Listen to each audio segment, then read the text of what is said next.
Hello everybody, Cody here from Overland Academy, and today I'm going to be talking to you about how I select where I want to go and when I want to get there. Because I had a plan earlier where I was planning going across the state of Nevada in the spring, and now I'm going to change it to the fall. I'm going to tell you why.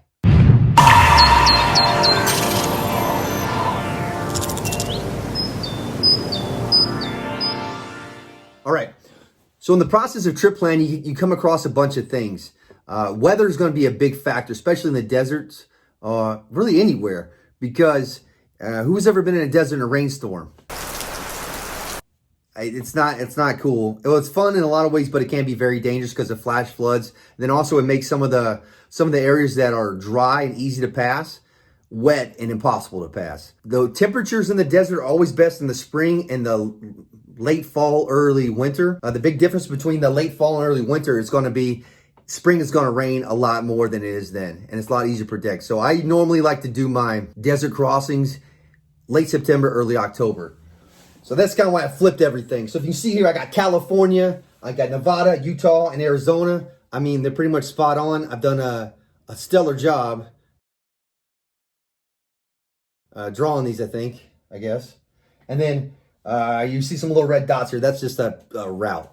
So what I'm going to talk about now is how I selected the area I was going to go, when I'm going to get there. This is just a brief cover of how to do plan a long distance trip. I'm going to have a more detailed video that's going to show you stops, distances, where to camp, things like that. So you actually can plan it out for your group and you can conduct it safely and on time, which is the big thing. It's really easy to get behind, so do it on time. So instead of doing across Nevada coming up, we're going to go from Mexico, the border, up to Vegas. And who's ever heard of Glamis? Glamis is the big, huge sand dunes. We're going to start just south of there. I'm going to move our way up, all the way up until like the Joshua Tree area. Once you get the Joshua Tree, we're going to bang a left and head west, go through Big Bear, and then we're going to cut down through the Mojave, and we're going to end ourselves over here by Vegas or, let's see, Lake Mead. Possibly maybe like Lake Mead. Well, it depends. I mean, we'll see. But I wanted to say that's about it. The dates we're going to use will be March 4th through the 8th, so it's going to be about 4.5 days. That should be enough time to get it all done. I mean, we're traveling probably anywhere from 50 to 100 miles a day, depending on the terrain. And then from the Crossing Nevada one, because I said the rain factor, we're going to end up doing that in September, October. So like the 26th of September to the 4th of October. That's going to be about an 8-day trip because we have about 700 miles to cover.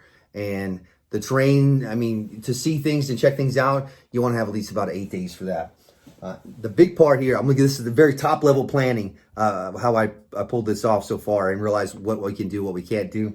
I selected the area. Once you look at the area, you're gonna look at some of the POIs, the points of interest, and you're gonna plot those on the map. So if you have a point of interest, let's say here, here, here, and here, right?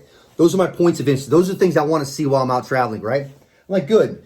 Now, the next part, because these places are so sparse, gasoline's a big factor. Where can you get fuel? Because there's not a fuel station every 50 feet like you're down in Anaheim. After I figured out what I want to see, I figure out where are my gas stations. So I have a gas station here, I have one here, I got one here, I got one here, and I have one here. So once I have the gas stations and my points of interest plotted, my POIs, I'm going to, okay, from A to B, from this place to this place is how many miles? Okay, let's say it's 50 miles. We can do that. And from this place to this place is how many miles? And how many miles between the gas stations? So then I figure out my route. If I want to start here at the border, where's my route going to take me to get to my point of interest? And then when I get to close to the point where I need to get fuel, where's that spot at? Does that make sense? And you do the whole thing all the way up. So that's kind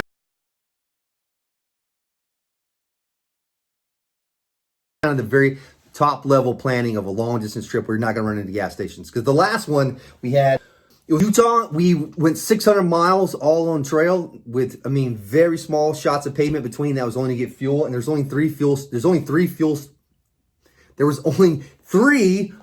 stations along the way that we had to hit. And you have to plan, I'll go into a little more detail, but you need to bring enough gas to get you back to the point you were before. There's some more details in it to do in a safe manner, but the gas stations are a big factor when it comes to traveling. So Mexico to Vegas, March 4th through 8th, 4.5 days. Across the state of Nevada. So September 26th to October 4th, that's going to be 8 days. And this is going to be our ROEs, which I like to call my remote overland expeditions, meaning I go as remote as possible, overland, driving, checking things out, and expeditions meaning, you explore as you're going.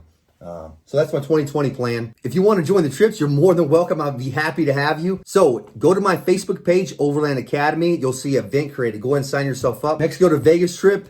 I could take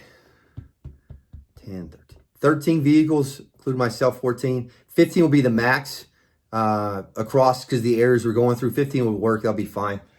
From this one, going all across the state of Nevada, it's going to be 10. I mean, maybe stretch it to 12 just because some of the recovery areas, we might, a couple of vehicles might help. Sometimes numbers are good. Go ahead and sign yourself up. Click on the event and sign yourself up for the trip. But usually it fills up pretty damn quick. So if you want to go, let me know. And I will see you out there. As always, stay safe, be prepared, have fun. And if you see me, say hi.